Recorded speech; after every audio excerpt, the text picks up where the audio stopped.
எசேக்கியேல் 1 அதிகாரத்தில் எசேக்கியேல் தேவ சமூகத்தில் முகங்குப்புற விழுகிறார். 2 அதிகாரத்தில் ஆண்டவர் எசேக்கியேல் நிற்க வைத்து ஒரு புஸ்தக சுருளை காண்பிக்கிறார். 3 அதிகாரத்தில் ஆண்டவர் எசேக்கியேல் சொல்றார், இதை புசி என்று சொல்லுகிறார். அதை புசிக்க கொடுக்கிறார். அவர் வசனம் சொல்லுது, அவன் வயிறு குடல் எல்லாம் கர்த்தர் கொடுத்த வார்த்தையினால் நிரப்புகிறார். வார்த்தையினால் நிரப்பப்பட்ட பிறகு எசேக்கியேல் காண்டு சொல்லுகிறார். 3 அதிகாரம் 26 வசனத்தில் வாசிங்க.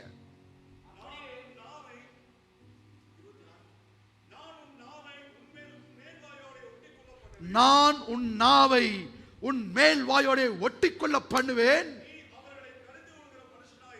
நீ அவர்களை கடிந்து கொள்கிற மனுஷராயிராமல் ஊமையனாயிருப்பாய்.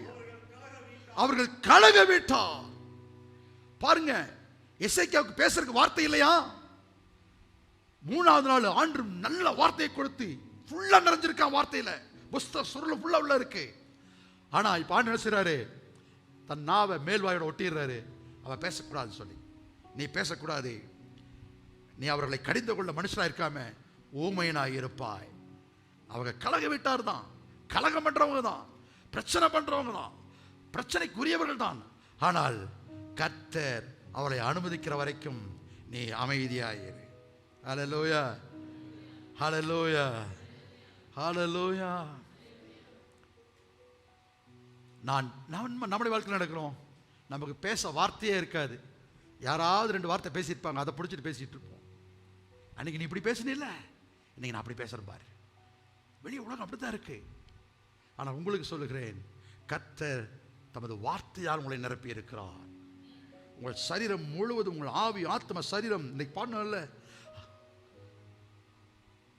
எல்லாருடைய வார்த்தையால் நிரப்பி இருக்க. நீங்க எதனாலும் பேச முடியும், அதை கூட ஆண்டவர் பேச வைக்கல, அமைதிப்படுத்திட்டார். நெருக்கத்திலே நீங்கள் அமைதியாக இருப்பீர்கள் என்று சொன்னால் கர்த்தர் உங்களுக்கு நித்தியமான விடுதலையை, வெற்றிகளை வைத்திருக்கிறார். குடும்பங்களே, உங்கள் குடும்பத்தில் வருகிற நெருக்கத்தில் அமைதியா இருங்க. பயங்கர டார்ச்சர் இருக்கும், ஒண்ணுமே இருக்காது. உங்க ஸ்பிரிட் அப்படியே டப்புன்னு ஆஃப் பண்ணுவாங்க, உங்க எண்ணங்கள் அப்படியே ஆஃப் பண்ணுவாங்க, அப்படியே கஷ்டமா இருக்கும்.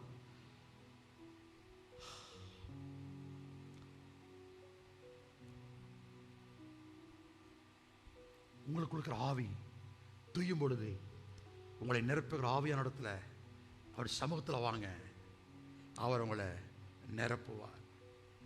இயேசு பாருங்க, பிலாத்துக்கு முன்பாக நிற்கிறாரு. எத்தனையோ கேள்வியை கேட்கிறாங்க பிலாத்தை நோக்கி, ஒரு வார்த்தையும் பேசல. இயேசுக்கு வார்த்தை இல்லையா? நிறைய வார்த்தை இருந்தது. பிதா அவரை அமைதியாக்கினார். எனக்கு இந்த இயேசுவை தாங்க. ஹல்லேலூயா, ஹல்லேலூயா. ஏற்றுக்கொள்ள முடியாது. சிலர் எழுதியும் அப்படி கடினமாக இருக்கலாம், ஏற்றுக்கொள்ள முடியாமல் இருக்கலாம். வார வாரம் ஆசீர்வாதத்தை கேட்கிறோம், வார வாரம் வாக்குத்தத்தங்களை கேட்கிறோம். அதற்கு என்ன செய்ய வேண்டும்? கர்த்தர் உங்களை அழைத்திருக்கிற அழைப்பில் ஹல்லேலூயா. ஆவியானவரே, ஆவியானவரே, பரிசுத்த ஆவியானவரே, எங்கு செல்ல வேண்டும், என்ன சொல்ல வேண்டும், வழி நடத்தும். இந்த பாட்டின் அர்த்தத்தை தெரிஞ்சு பேசி பாடுங்க. எங்கு செல்ல வேண்டும், என்ன சொல்ல வேண்டும்,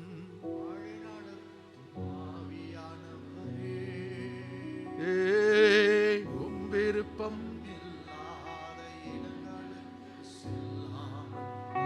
ஆண்டவர் அதான் செய்வார்.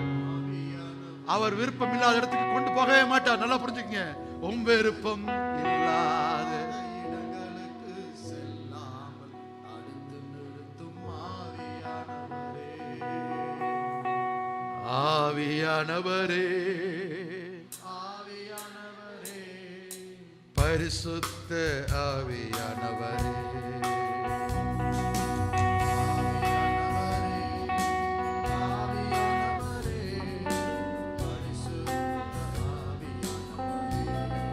சொல்லுங்க. எப்படி நான் ஜெபிக்க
எனக்கு என்ன நடக்கும்?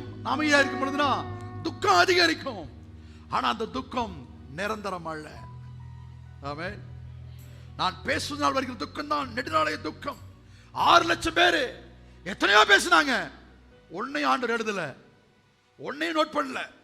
எத்தனையோ பேசினாங்க ஆண்டவருக்கு விரோதமா, மக்களுக்கு விரோதமா, ஜனங்களுக்கு விரோதமா, தலைவனுக்கு விரோதமா. ஒன்னையும் ஆண்டவர் எழுதல. மோசே பேசினது மாத்திரம் மோசே மனம் பதறி பேசிட்டான்னு சொல்லி எழுதுறார். அழைக்கப்பட்டவன் பேசும் பொழுது ஆண்டவர் உங்க அழைப்பு, உங்க அபிஷேகம், உங்கள் தெரிந்து கொள்ளுதல், நீங்கள் ஜாதிகளுக்கும் மக்களுக்கும் தேசத்திற்கும் விடுதலை அளிக்கத்தான் கர்த்தர் உங்களை அழைத்திருக்கிறார். ஆமென். எங்கே சிறையிருப்பு இருக்கிறதோ, எங்கே எதிர்ப்பு இருக்கிறதோ, எங்கே அவமானம் இருக்கிறதோ, அருவருப்பு இருக்கிறதோ, அங்கேதான் கர்த்தர் உங்களை பயன்படுத்த விரும்புகிறார். ஹல்லேலூயா. மோசே பேசினான், அவன் பேர் எழுதிட்டார். ஏன்னா அவன் என் சாயலில் இருக்கிற மனிதன், என் சாயலில் இருந்து அவன் ஒரு ரட்சகனாக இருந்து ஜனங்களை ரட்சித்து வழிநடத்துகிறவன். அவன் அப்படி பேசக்கூடாதுன்னு சொல்லி ஆண்டவர் அப்படி ஒரு, ஏன்னா பணம் பதறி பேசுறதுக்கு விதிவிலக்கு இல்லை. எல்லாருக்கும் மனம் பதறது வருது, எல்லாரும் பேசுறோம். என்ன முதற்கொண்டு சொல்றேன், எல்லாரும் மனம் பதறி பேசுகிறோம் இல்லை. ஆனா கர்த்தர் அப்புறம் அதை ஏற்றுக்கொள்றதுக்கு மனசு நமக்கு ஒத்துக்கிறது இல்லை. தாவீது அப்படிப்பட்ட நெருக்கத்திலும் அவன் அமைதியாக இருந்தான்.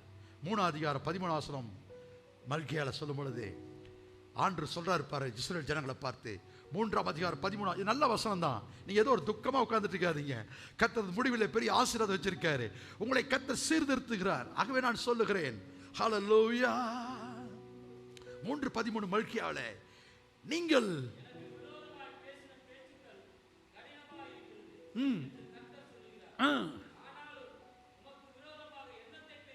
பாருங்க, நீங்கள் எனக்கு விரோதமாய் பேசின பேச்சு எப்படி இருக்கு? கடினமா இருக்கு. வாலிபர்களே, பிள்ளைகள், நீங்க ஆராதிக்கிற நேரத்தில் ஓ பரிசுத்தர், அவர் பரிசுத்தர், வெளியே போயிட்டீங்கன்னா அல்லது வெளியே நல்லா எதையோ பேசி உள்ள வந்து ஆவியானவரே இல்ல என்று சொல்றார். நீங்கள் எனக்கு விரோதமாய் பேசின பேச்சுகள் கடினமா இருக்கிறது. ஆனாலும் உமக்கு விரோதமா என்ன பேசணும், எப்படி பேசணும், செக் பண்ணுங்க வாலிபர்களே, செக் பண்ணுங்க. வாலிப பிள்ளைகளை செக் பண்ணுங்க. எப்படி நம்ம பேசுறோம், வொர்ஷிப்பில் இருக்கிற நாம், இந்த அமைப்பில் இருக்கிற நம்ம எப்படி எல்லாம் செயல்படுறோம்னு சொல்லி ஆண்டவர் உங்களை பார்த்து கொண்டிருக்கிறார். ஹல்லேலூயா. வெளியே பேசிட்டு உள்ள வந்து பரிசுத்தர், தேவன் நல்லவர், இதெல்லாம் சொல்ல முடியாது. அந்த ஜெபம் மேல போகாது. கர்த்தர் நம்ம பாருங்க 3:14 மலாக்கி, தேவனை சேவிப்பது விருதா.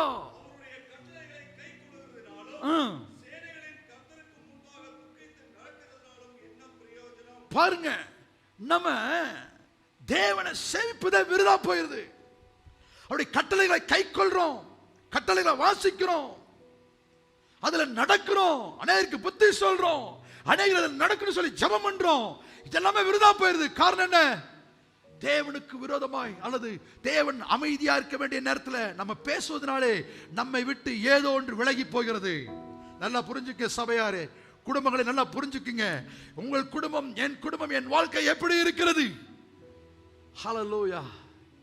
கர்த்தர் கடைசி நாட்களில் சபையில ஒரு பெரிய மாற்றத்தை எழுப்புதலை கொண்டு வருகிறார். ஜெபம் பண்ணி கர்த்தருடைய வார்த்தையை பேசுறோம், கர்த்தருடைய வார்த்தைக்காக ஜெபம் பண்ணுகிறோம். நாங்க ஊழியராக 4 பேர் கர்த்தருக்காக அர்ப்பணிச்சு ஜெபம் பண்ணி காத்து பொறுமையா மேக்ஸிமம் சில நேரங்களில் மனம் பதறுகிறது. ஆனால் கர்த்தர் சொல்றாரு, அவ்வளோதான் வாழ்ந்துட்டு நீ தேவனை சேவிப்பது விருதா போயிருத. நீ பேசுற ஒரு படபடப்புனால, ஒரு பதறி பேசுறதுனால பக்தி விருதா போச்சு, கட்டளைகள் விருதா போச்சு. எனக்கு முன்பாக துக்கித்து நடக்கிறது ஒரு பிரயோஜனம் இல்லை. பாருங்க, அடுத்த வசனம் சொல்லுது 3:15.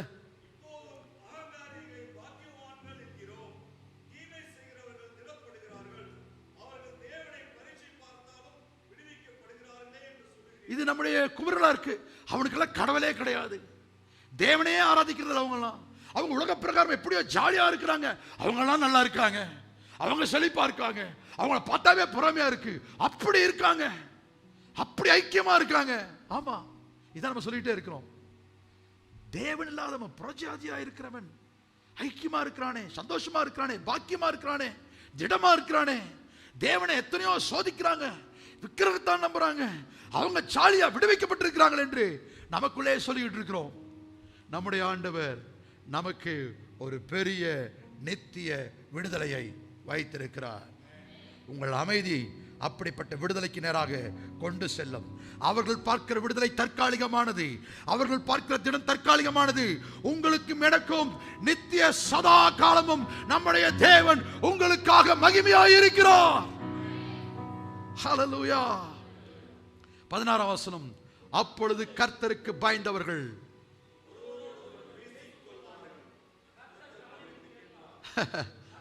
பயந்தவர்களுக்காகவும்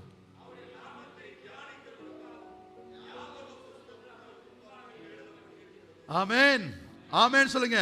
அப்பொழுது கர்த்தருக்கு பயந்தவர்கள் ஒருவரோடு ஒருவர், நீங்க தனியா உட்கார்ந்தாலும் ஒரு சேர்ல உட்கார்ந்து எதையா யோசிச்சுட்டு இருக்கீங்க வைங்க, வீட்டில் ஏதாவது பேசிட்டு இருக்கீங்க வைங்க, அதையும் தேவன் கவனித்து கேட்டு கொண்டு இருக்கிறார். வேலை செஞ்சுட்டே இருப்பீங்க, உங்க ஆபீஸ்ல, உங்க ஹாஸ்பிட்டல்ல செஞ்சுட்டே இருப்பீங்க, எதையா யோசிச்சு பேசிட்டு இருப்பீங்கல்ல, அதையும் கர்த்தர் கவனித்து கேட்டுக்கொண்டு இருக்கிறார். ஆமென். கர்த்தருக்கு பயந்தவர்களுக்காகவும் அவருடைய நாமத்தை தியானிக்கிறவர்களுக்காகவும் ஞாபக புஸ்தகம் ஒன்று. நன்றி ஆண்டவரே. ஹல்லேலூயா. என் மணவாளன் இயேசு ராஜாவை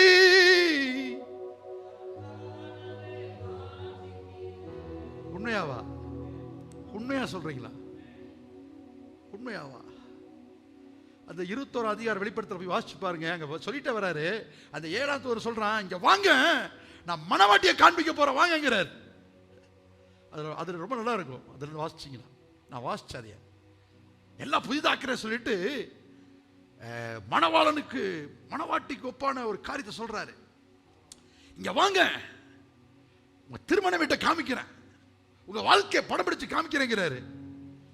அங்க ஆலயம் இல்ல, ஆட்டுக்குட்டியானவரே ஆலயமா இருக்கிறார். ஆமென்.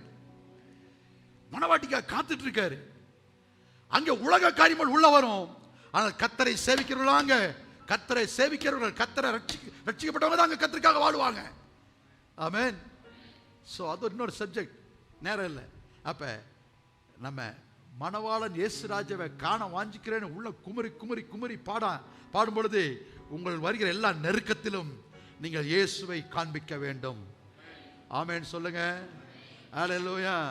அதை நீங்க காமிக்கிறா இல்லையா என்று உங்கள் சந்ததியில, உங்கள் வாழ்க்கையில் அது தெரியும். ஆமென். கர்த்தருக்காக உண்மையா அந்த நெருக்கப்பட்ட, எனக்கு தெரியும், நெருக்கப்பட்டு ஒன்றுமில்லாம சிறுத்து சின்ன குடும்பமா வாழ படுக்க இடமில்லாம தவிச்சு கொண்டு கர்த்தர் இன்றைக்கு அவர் கொண்டு வந்து தன்னுடைய வார்த்தையினாலே நிரப்பி நடத்தின பொழுது அவர்களுக்கு கர்த்தர் செய்கிற பாக்கியம், கர்த்தர் செய்கிற நன்மை எந்த மனிதனும் உதவி செய்யவில்லை, கர்த்தரே வழிகளை திறக்கிறார். எந்த மனிதனும் மன்றாடவில்லை, கர்த்தருடைய வார்த்தையே அவர்களுக்காக மன்றாடுகிறது. கர்த்தர் அவர்களையும் அவருடைய பிள்ளைகளையும் பாக்கியமாய் இருக்கும்படிக்கு கர்த்தர் செய்கிறார். அமைதியாய் இருப்பதினாலே அவர்கள் பிசாசின் தலையின் மேலே அக்கினியை கொண்டு வருகிறவர்களாய் இருக்கிறார்கள். ஹல்லேலூயா. ஹல்லேலூயா. பிரசங்கி 5:2 சொல்கிறார், தேவ சமூகத்தில் நீ துணிகரமாய் உன் வாயினாலே பேசாமலும் மனம் பதறி ஒரு வார்த்தையும் சொல்லாமலும் இரு.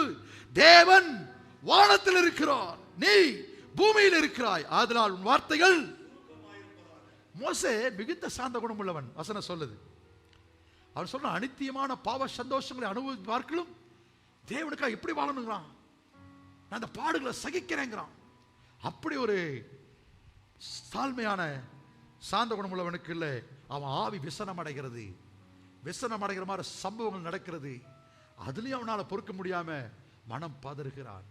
கர்த்தர் அங்கதான் ஒரு பெரிய மாற்றத்தை கொண்டு வர. ஹல்லேலூயா. நிறைய காரியத்தை சொல்லணும், ஸ்கிப் ஆகி போறேன். ஆண்டவர் அமைதியாக இருப்பது நல்லது. நெருக்கப்படுகிற காலங்களில் நாம் அடுத்து என்ன செய்யணும்னா அறிக்கை செய்ய வேண்டும். எல்லாரும் சொல்லுங்க, நெருக்கப்படுகிற காலங்களில் அமைதியா இருக்கணும். நம்பர் 1. நம்பர் 2, நெருக்கப்படுகிற காலங்களில் நான் என்ன செய்ய வேண்டும்? அறிக்கை செய்ய வேண்டும். நம்பர் 2, 142 சங்கீதம் 2 வசனத்தில் வாசிக்கலாமா? 142:2. அல்லேலூயா. அவருக்கு முன்பாக என் சஞ்சலத்தை ஊற்றுகிறேன். அவருக்கு முன்பாக என் நெருக்கத்தை அறிக்கையிடுகிறேன். வெளியே நிறைய பேசுறவங்க தேவனிடத்தில் ஒன்று பேச முடியாது. ஹலோ, வெளியே எவ்வளவு நிறைய பேசுறீங்களோ தேவ சமூகத்தில் தேவனோட பேசுறதுக்கு ஒண்ணுமே இருக்காது. ஆனா தேவனிடத்தில் அதிகமா பேசுறவங்க வெளியே பேசுறதுக்கு ஒண்ணு இருக்காது. நீங்க புரிஞ்சுட்டா சரி. கர்த்தரோட பேசட்டும். ஏன் நம்ம ஜெபம் கேட்கப்படல? ஏன் ஜெபத்தில் ஐக்கியப்படல? ஏன் ஜெபம் ஏறெடுக்கப்படல? ஏன் ஜெபத்தில் இன்வால்வ் ஆக முடியலனா? நிறைய வெளியே பேசுறோம், அதனால ஜெபத்துக்குள்ள இன்வால்வ் ஆக முடியல, ஜெபத்தை பண்ண முடியல, ஜெபத்தை ஏறெடுக்க முடியல. ஏன்னா வெளியே வண்டி வண்டியா பிரச்சனைகள் இருக்கு. அதை சுத்தி அதை பேசி அதை பார்த்து இருக்கிற ஆவி விசனம் அடைகிறது. ஆகவே ஜெப ஆவி பற்றி எரியல. பிரச்சனைகள் தான் கண்ணுக்கு முன்னாடி தெரியுது, உங்க சோர்வுகள் தான் கண்ணுக்கு முன்னாடி தெரியுது, உங்கள் வேலைகள், உங்களுக்கு நேரம் இல்லாத காரியங்கள் அதுதான் கண்ணுக்கு முன்னாடி தெரியுது. ஆனால் அதுக்கு மாறாக தேவ சமூகத்தில் எப்பொழுதெல்லாம் உங்களை ஊற்றி அன்னாலை போல ஜெபிக்க ஆரம்பிக்கிறீர்களோ கர்த்தர் மகத்தான மகிமையான காரியங்களை வல்லமையா எழுப்புவார். ஒரு சாமுவேல் தீர்க்கதரிசியை அன்னாள் வாழ்க்கையில் எழுப்பினது போல உங்கள் வாழ்க்கையில் கர்த்தர் தீர்க்க தரிசன வார்த்தைகளை எழுப்பி கர்த்தர் பெரிய காரியங்களை செய்வார். ஆமென். ஹல்லேலூயா, ஹல்லேலூயா. மனுஷன் பேசுவான், நம்மளை அழ வைக்கிற அளவுக்கு பேசுவான், அப்புறம் விட்டுட்டு போயிடுவான். அப்புறம் அழுகையில் அடங்கணும், மறுபடியும் பேசுவான். ஆண்டவர் அப்படியே இல்லை, உங்கள் அழுகை துடைக்கிற வரைக்கும் பேசுவார். ஆமென் சொல்லுங்க. மனுஷன் அழ வைக்கிற வரைக்கும் பேசுவார், ஆண்டவர் அழுகையை துடைக்கிற வரைக்கும் பேசுவார். ஹல்லேலூயா. 142:3 என்ன சொல்றார் பாருங்க. என் ஆவி என்னில் தேங்கும் பொழுது, எல்லாரும் சொல்லுங்க, என் ஆவி என்னில் தேங்கும் பொழுது நீர் என் பாதையை அறிந்திருக்கிறீர். நான் நடக்கிற வழியில் மறைவாக எனக்கு கண்ணிகளை வைத்தார்கள். எனக்கு கண்ணி இருக்கிறது, எதிரி இருக்கிறான், பிரச்சனை இருக்கு, நடக்கிற வழியில சமாதானம் இல்லை, எப்ப பார்த்தாலும் என் ஆவியில எனக்கு பிரச்சனையா இருக்கு, என் ஆவி எனக்குள்ள தேங்குகிறது, கலங்குகிறது, என் பாதையை நீங்க அறிந்திருக்கீங்க. இதெல்லாம் அறிக்கை செஞ்சிருக்கான் தாவீது. நான் 142 நாள்ல எனது வலதுபுறமாய் கண்ணோக்கி பாரும், என்னை அறிவார் ஒருவரும் இல்லை, எனக்கு அடைக்கலம் இல்லாமல் போயிற்று, என் ஆத்துமாவை விசாரிப்பார் ஒருவரும் இல்லை. ஹல்லேலூயா, ஹல்லேலூயா. எங்க இருந்து பேசுறான்னு நினைக்கிறீங்க தாவீது? அந்த வசனம் 1 வசனம் முன்னாடி பார்த்தீங்கன்னா கெபியில இருந்து பேசுறார், கெபியில இருந்து அறிக்கை செய்கிறார். நோட் பண்ணுங்க, மக்கள் முன்னாடி பேசல, கூட்டத்துக்கு முன்னாடி பேசல, அல்லது நல்ல ஒரு அரண்மனையில் உட்கார்ந்து பேசல, ஒரு கெபிக்குள்ள போய் ஒளிஞ்சிருக்கான், கெபிக்குள்ள பாதுகாப்பா இருக்கிறான், பாதுகாப்பு இல்ல, ஏதோ மறைஞ்சிருக்கிறான். அந்த மறைவில இருந்து சொல்லுகிறான், கர்த்தாவே எனக்கு வலதுபுறமாய் கண் நோக்கி பாரும், என்னை அறிவார் ஒருவரும் இல்லை ஆண்டவரே, எனக்கு அடைக்கலமா இல்லாமல் போயிற்று ஆண்டவரே, என் ஆத்துமாவை விசாரிப்பார் ஒருவரும் இல்லை ஆண்டவரே. ஆண்டவர் சமூகத்திலே தன் ஆத்துமாவை ஊற்றுகிறார். ஆமென் சொல்லுங்க. உங்கள் பிரச்சனைகள் எதுவா இருந்தாலும் இந்த கால வேளையில எதுவா இருந்தாலும் உங்களை என்கரேஜ் பண்ணி சொல்றேன், நீங்க எதை பார்த்து சோர்ந்து போகாதீங்க.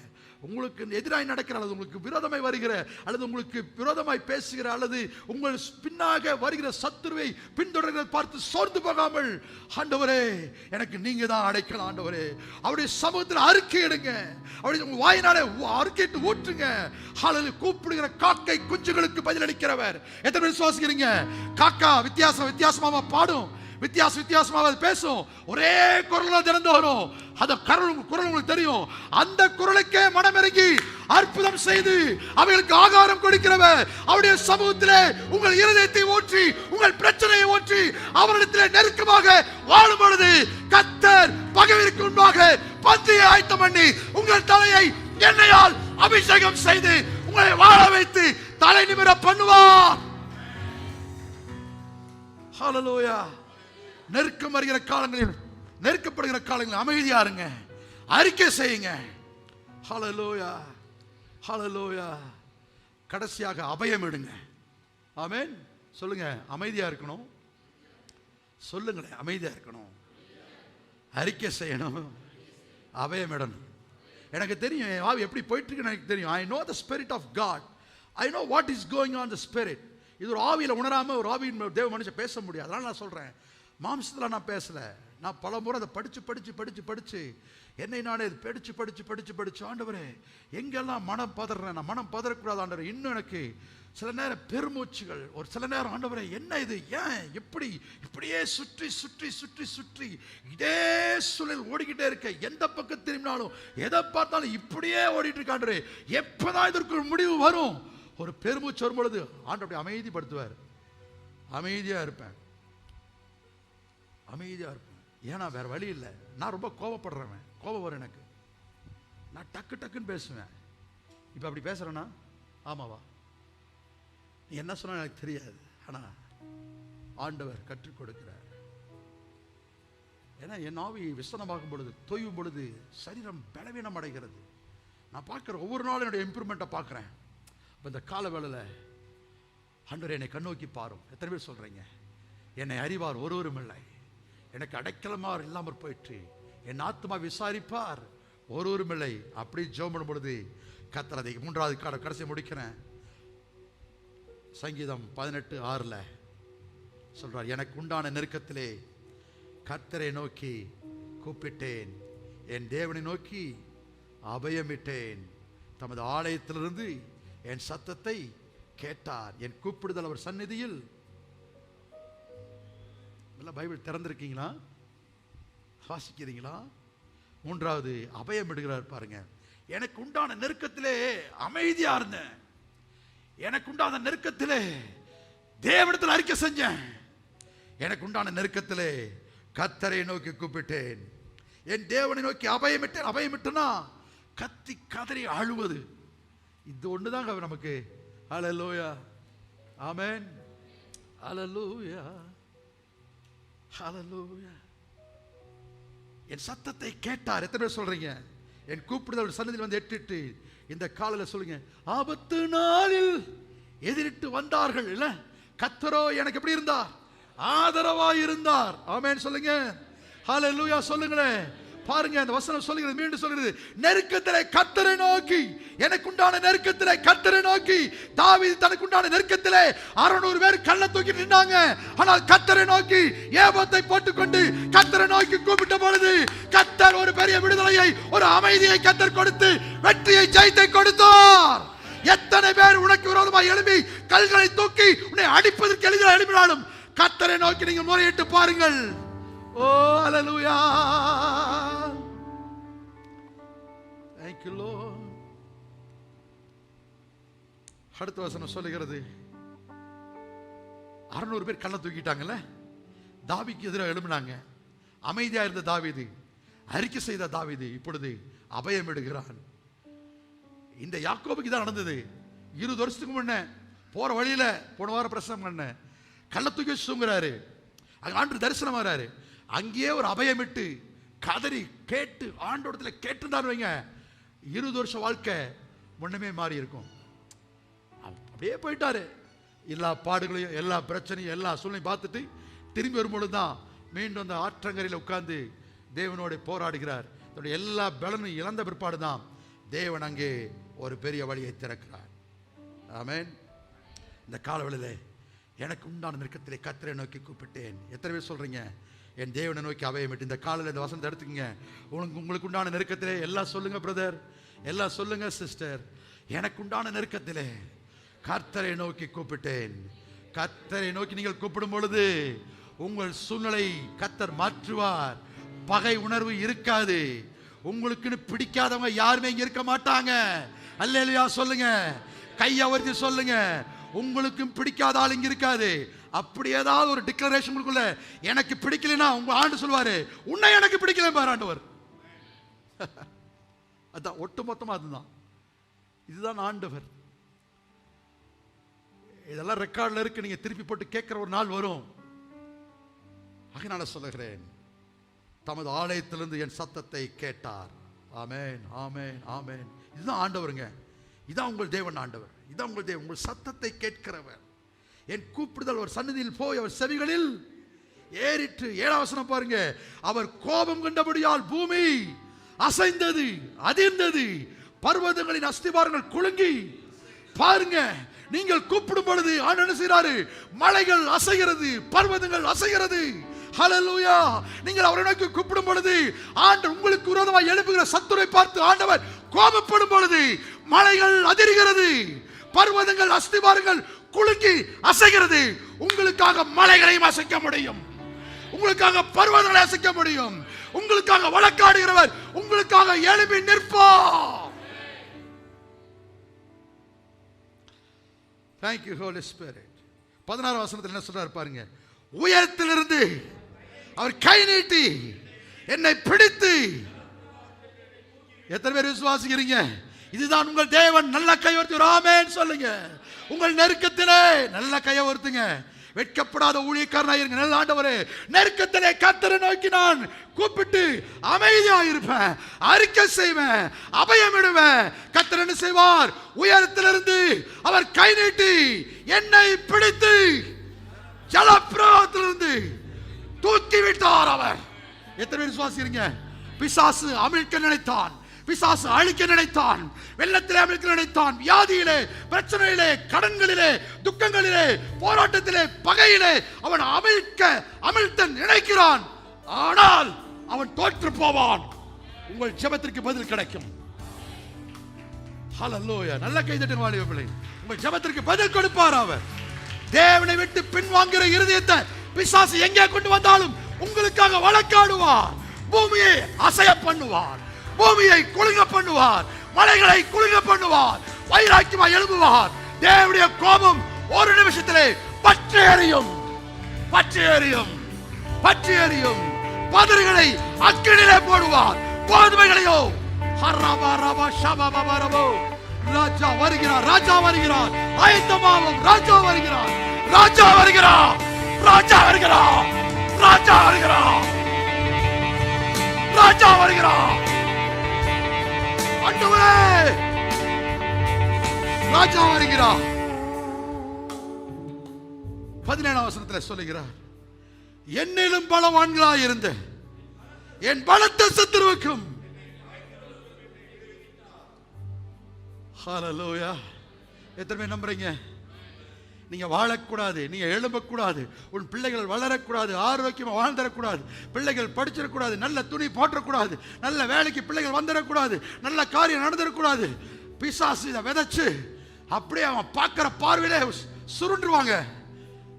கவலைப்படாதீங்க. கர்த்தர் சொல்றார், பலவான்களா இருந்த உங்களை விட பலவான்கள். ஹல்லேலூயா, ஹல்லேலூயா. நான் சண்டை போட்டா என்னை விட பலவானுக்கு தான் சண்டை போடுவேன். என்னை விட வீக்கான சண்டை போட்டால் எனக்கு வேல்யூ இல்லை. ஆமேன் சொல்லுங்களேன். ஆமேன். வாயை திறந்து சொல்லுங்க. ஆமேன். கர்த்தர் உங்களோட பேசுகிறார். மனுஷ சத்தம் இல்லை, மனுஷ சத்தமாக தான் நடக்கட்டும். ஆனால் தேவ சத்தமாக நான் பேசுகிறேன், தேவ வார்த்தையாக பேசுகிறேன்.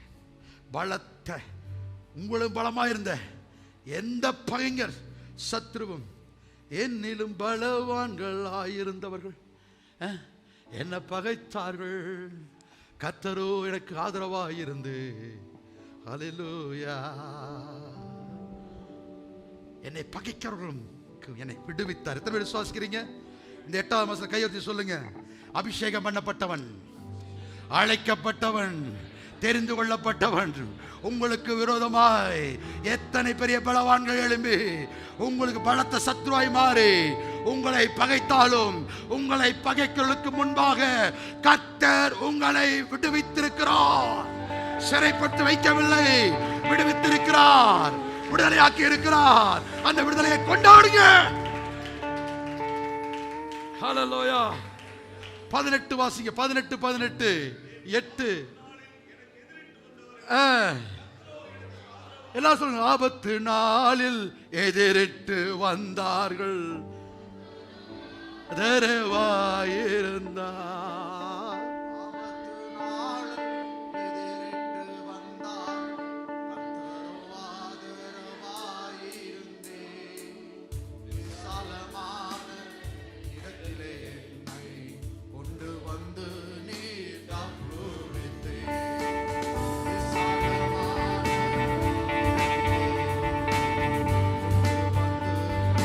தப்புவிக்கிறவர் என் வேலனாகிய கர்த்தாவே. ஹல்லேலூயா, கர்த்தாவே.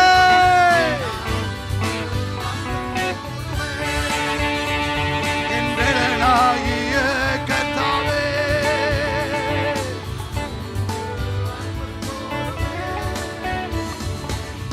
ஹல்லேலூயா. ஆபத்து நாளில் எனக்கு எதிரிட்டு வந்தார்கள், கர்த்தரோ எனக்கு நல்லா அறிக்கை செய்ய, கர்த்தர் உங்கள் ஆதரவாய் இருக்கிறார். மனுஷன் உங்களுக்கு ஆதரவில்லை, கர்த்தர் ஆதரவாய் இருக்கிறார். இயேசுவின் நாமத்தினாலே உங்கள் இருதயங்கள் திறக்கப்படுவதாக. உங்கள் சிந்தைகளை பிடித்திருக்கிற எல்லா இறுக்கங்கள், டென்ஷன்கள், குழப்பங்கள் இயேசுவின் நாமத்தினாலே மறைவதாக. ஹல்லேலூயா. கர்த்தர் உங்கள் ஆதரவாய் இருக்கிறார். இதை அறிக்கை செய்ய செய்ய செய்ய தான் ரிலாக்ஸ் ஆவீங்க. கர்த்தர் என் ஆதரவாய் இருக்கிறார், என் சபைக்கு ஆதரவாய் இருக்கிறார், என் சபையின் விசுவாசிகளுக்கு ஆதரவாய் இருக்கிறார், என் குடும்பத்திற்கு ஆதரவாய் இருக்கிறார். ஹல்லேலூயா. 19 18 19 என்ன சொல்றாரு? ஆமென். சொல்லுங்க, அவர் விசாலமான இடத்திலே என்னை கொண்டு வந்து என் மேல் பிரியமாயிருந்தபடியா. ஆமென். சொல்லுங்க, எத்தனை பேர் விசுவாசிக்கிறீங்க? அவர் என் மேல் பிரியமாயிருக்கிறார். சொல்லுங்க, என் மேல் பிரியமாயிருக்கிறார். ஆகவே எனக்கு விசாலமான இடம் இருக்கிறது. அவர் என்னை விசாலமான இடத்திலே கொண்டு வந்து என் மேல் பிரியமாயிருக்கிறபடியால் என்னை கொண்டு வந்திருக்கிறவர் என்னை தப்புவித்திருக்கிறார். நீங்க எந்த பிசாசின் கண்ணிக்கு அகப்பட மாட்டீங்க, எந்த வியாதிக்கு அகப்பட மாட்டீங்க, எந்த பிசாசு தந்தருக்கு அகப்பட மாட்டீங்க. யார் என்ன பேசினால் என்ன, உங்களை அழைத்தவர், உங்கள் தாய் வீட்டில் பிரித்தெடுத்து இதுவரைக்கும் உங்களை கற்போடு நடத்தி இருக்கிறவர் இனியும் நடத்துவார். அவர் இனியும் செய்வார். அவர் வாலிபர்களே, கர்த்தருக்கு வைராக்கி மேலும் வாலிப பிள்ளைகளே. ஆமென். கர்த்தரை விட்டுறாதீங்க, கர்த்தரை விட்டுறாதீங்க. அப்படியே வார்த்தையை சொல்லிக்கிட்டே இருங்க. நான் கர்த்தர் என் மேல பிரியமா இருக்கிறதுனால ஒரு வாரமும் ஒரு நாளும் ஆராதனையை விட மாட்டேன், துதியை விட மாட்டேன். பெற்றோர் தீர்மானம் எடுங்க, பிள்ளைகள் கர்த்தரை ஆராதிக்கணும். எதிர்கால வாழ்க்கை உங்க கையிலே இல்ல, படைத்தவர் கையிலே இருக்கிறது. உங்கள் பிள்ளைகள் அழாமல் சந்தோஷமாய் மகிழ்ச்சியாய் எப்பொழுதும் கர்த்தரை துதித்து ஆராதித்து நன்றாய் வாழ வேண்டுமே. அதற்கு நீங்கள் செய்ய வேண்டிய கடமை, கர்த்தர் உங்களை விசாலமான இடத்தில் வைக்கும்படிக்கு, உங்களை தப்பு வைக்கும்படிக்கு நீங்கள் அவர் உங்கள் மேல் பிரியமாய் இருக்க உங்களை அர்ப்பணியுங்கள். ஹல்லேலூயா. நான் எல்லார் மாதிரி பேச மாட்டேன். ஆமென். சொல்லுங்க, நான் எல்லா மாதிரி பேச மாட்டேன். எல்லார் மாதிரி நான் பேச மாட்டேன். நான் பேசுறதே தினுசா இருக்கும், அப்படியா? இல்லை, நான் நெருக்கப்படுவது உண்மைதான். தாவீதின் சாட்சி அதுதான். 54:7 வாசிச்சு முடிக்க போறோம். சங்கீதம் 54:7 எல்லாரும் சேர்ந்து வாசிக்கலாமா? அவர் எல்லா நெருக்கத்தையும், அவர் எல்லாரும் சேர்ந்து வாசிக்கலாம். அவர் எல்லா நெருக்கத்தையும் நீக்கி என்னை விடுவித்தார். என் கண், இந்த வாரம் முறை நீங்க சொல்லலாமா? அவர் எல்லா நெருக்கத்தையும், சொல்லுங்க, எல்லா நெருக்கத்தையும், எல்லா நெருக்கத்தையும், எல்லா நெருக்கத்தையும், அது எந்த வகையான நெருக்கமா இருந்தாலும் அத்தனை நெருக்கத்தையும், உங்கள் ஒவ்வொரு வயதுக்குரிய நெருக்கத்தையும் கர்த்தர் நீக்கி உங்களை விடுவித்திருக்கிறார். தலை மேல கை வச்சு சொல்லுங்க, அவர் எல்லா நெருக்கத்தையும் நீக்கி என்னை விடுவித்தார். கமான், ஹல்லேலூயா. என் கண் என் சத்துருக்களில் நீதி சரிகட்டுதலை. ஐயோ, பேசுங்க இயேசுவின் நாமத்தினாலே. ஏன் உங்க இருதயம் அடைக்கப்பட்டிருக்கு, உங்க வாய் அடைக்கப்பட்டிருக்கு? ஏன் டைஜஸ்ட் பண்ண முடியல, ஏன் எடுக்க முடியல? கர்த்தர் பேசுகிற வார்த்தையை 129:1 சொல்றார் பாருங்க. என் சிறு வயது தொடங்கி அநேகந்தரம் என்னை நெருக்கினார்கள். இருக்கா? 129:2 என் சிறு வயது தொடங்கி அநேகந்தரம் என்னை நெருக்கியும் என்னை மேற்கொள்ளாமற் போனார்கள். எத்தனை பேர் சொல்றீங்க? எத்தனை பேர் சொல்றீங்க? உங்களை பிசாசு மேற்கொள்ள முடியாது, எந்த சக்தி மேற்கொள்ள முடியாது, மனித வார்த்தைகள் மேற்கொள்ள முடியாது, அவன் தந்திரங்கள் மேற்கொள்ள முடியாது, உங்க ஆபீஸ்ல வேலை செய்யறவங்க எஜமான் மேற்கொள்ள முடியாது, உங்களுக்கு சம்பளம் தரவங்க உங்களை மேற்கொள்ள முடியாது, உங்களை நடத்துறவங்க மேற்கொள்ள முடியாது. கர்த்தரே உங்களுக்காக மேற்கொள்வார். மீண்டும் 54:7 சொல்லுங்க. எல்லாரும் சொல்லுங்க, அவர் எல்லா நெருக்கத்தையும், சொல்லுங்க, எல்லா நெருக்கத்தையும் நீக்கி என்னை விடுவித்தார். என் கண் என் சத்துருக்களின் நீதி சரிகட்டுவதை கண்டது. இந்த மாதம் கர்த்தர் உங்களுக்காக நீதி செய்ய போகிறார். விசுவாசிகள் ஆமென் சொல்லுங்களேன்.